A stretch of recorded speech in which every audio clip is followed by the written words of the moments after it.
Hello everyone. काफ़ी लोग property वगैरह परचेस करते हैं, तो जो भी अगर प्रॉपर्टी की वैल्यू अबव 50 लैक्स रहती है तो बायर को टीडीएस वगैरह डिडक्शन करना रहता है एंड इनकम टैक्स डिपार्टमेंट को वो डिपॉजिट करना रहता है।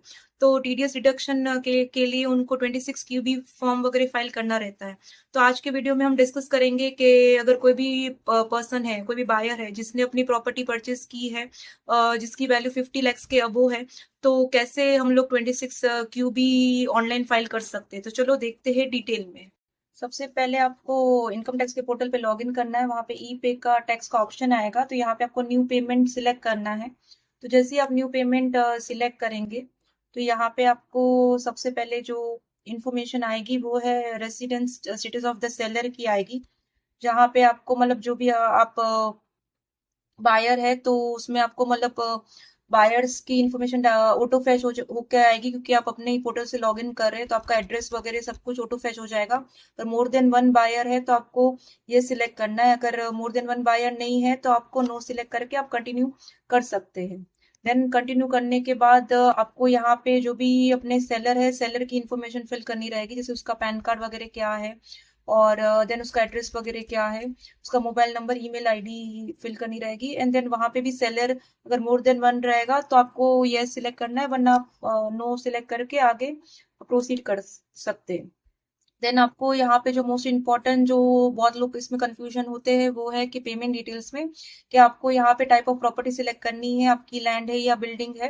देन उसका एड्रेस वगैरह मेंशन करना है। देन डेट ऑफ एग्रीमेंट वगैरह मेंशन करना है। तो अगर आपने जो भी डेट ऑफ रजिस्ट्रेशन आपका रहेगा, और आपने जो भी जिस डेट पे आपने सेल डीड वगैरह बनाई होगी, तो वहां पे आपको वो डेट मेंशन करनी है। आपकी प्रॉपर्टी की वैल्यू कितनी है वो मेंशन करनी है। देन आपने पेमेंट कितना किया है सेलर को, उस डेट आपको मेंशन करनी है ना। आपने टीडीएस कौन सी डेट को डिडक्शन किया था वो डेट मेंशन करनी है।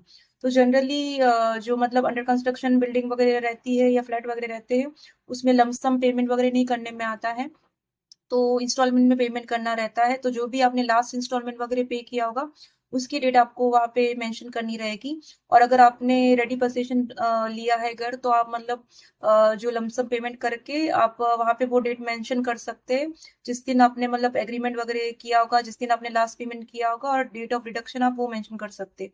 जनरली आपके डेट ऑफ एग्रीमेंट से विथ इन 30 डेज में आपको मतलब ये टीडीएस का फॉर्म 26 क्यूबी फाइल करना रहता है। अगर आपने नहीं किया तो आपको पेनल्टी इंटरेस्ट भी चार्ज होता है। तो आपने उसके बाद यहाँ पे एक स्टैम्प ड्यूटी का भी एक ऑप्शन है, जहाँ पे अगर स्टैम्प ड्यूटी जो है आपकी सेल कंसिडरेशन से हायर है, तो यस मेंशन कीजिए, वरना नो मेंशन कीजिए। देन आपने टोटल अमाउंट कितना पेड किया है, तो एज पर जो भी एग्रीमेंट वैल्यू रहेगा वो आपको मेंशन करना है। देन आपकी स्टैम्प ड्यूटी वैल्यू मेंशन करनी है। देन टीडीएस डिपॉजिट का ऑप्शन आएगा, मतलब जो भी स्टैम्प ड्यूटी या और आपके जो एग्रीमेंट वैल्यू रहेगी, उसमें से जो भी हाई लोअर हायर रहेगा वही डिटेल्स वहां पे फेच होगी, और उसी पे टीडीएस वगैरह कैलकुलेट रहेगा। तो जनरली अगर आपने विथ इन 30 डेज में अगर आपने टीडीएस वगैरह डिपॉजिट कर दिया है, तो आपको कोई भी पेनल्टी और इंटरेस्ट चार्ज नहीं होगा। लेकिन अगर आपने 26 क्यूबी को फाइल करने में लेट किया है, तो आपको पेनल्टी एंड इंटरेस्ट की डिटेल्स मेंशन करनी रहेगी। तो आपका जो टीडीएस अमाउंट है वो तो ऑटो कैलकुलेट होकर आ जाएगा, लेकिन जो भी पेनल्टी और इंटरेस्ट लगेगा उसकी डिटेल आपको खुद ही मतलब कैलकुलेट करके यहाँ पे फिल करनी रहेगी। एंड देन आपको वहां पे कंटिन्यू करना रहेगा।